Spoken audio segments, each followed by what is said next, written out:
we're going to talk about Loyola and Duke. Loyola picked up their first win last weekend against Lafayette, 14-12. Loyola is struggling mightily offensively. They're struggling kind of all over the field, but offensively, their top guys, Aiden Olmstead, Joey Commish, Kevin Lindley, who's supposed to be their best goal-scoring threat, has struggled, at times. He's shooting the ball well, but they're having a hard time creating offense and getting him the ball, and that's the problem here. Olmstead had a good game last weekend, I believe, in that win.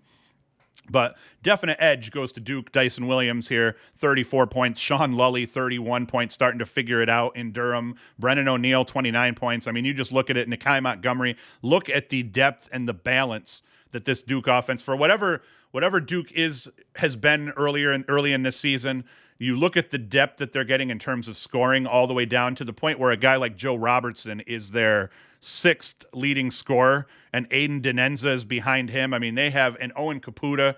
These guys have talent all the way down the roster, and they're all contributing. That is going to pay huge dividends for Duke down the road. Where they've struggled a little bit is offensively, but offensive edge definitely goes to Duke. It's not even a question.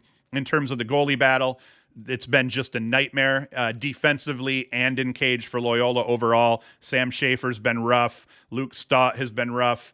So definite advantage to Duke in terms of the goalie battle. In terms of the defensive battle, Duke has been much better, and they've been improving each week as well. So Adler, more capable goalkeeper, I think, in this case here. And that's disappointing because I had high hopes for Schaefer and thought he was going to be a really solid goalkeeper, and he struggled. But some of that's their defensive woes.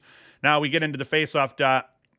Definite advantage here for Jake Naso. Bailey Savio, a very capable faceoff guy, and he's been playing better this year than he did last year, but still very streaky. Naso has been pretty much consistent throughout the year, winning at a 61% clip. He's also a threat to run up the field, get a feed, score a goal also. So all around, across the board, edge Duke. But I still take whatever the spread is. I don't know.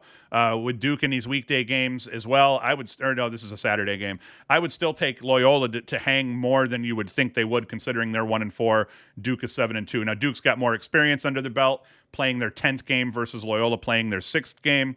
That's going to play into this. So I think advantage all around Duke, but Loyola will be ready to play at home against Duke. I love that Duke is willing to pretty much go play any of these teams anywhere, where a lot of Syracuse's non-conference games end up taking place at the Dome. Although that's switching. They're playing in Albany this year, so that's a big deal. So Duke's going to win this game by what margin, I'm not sure. I wouldn't be surprised if it was 4 or 5 goals. I wouldn't be surprised if it was 15 goals. It just depends on which Duke defense overall shows up on that day.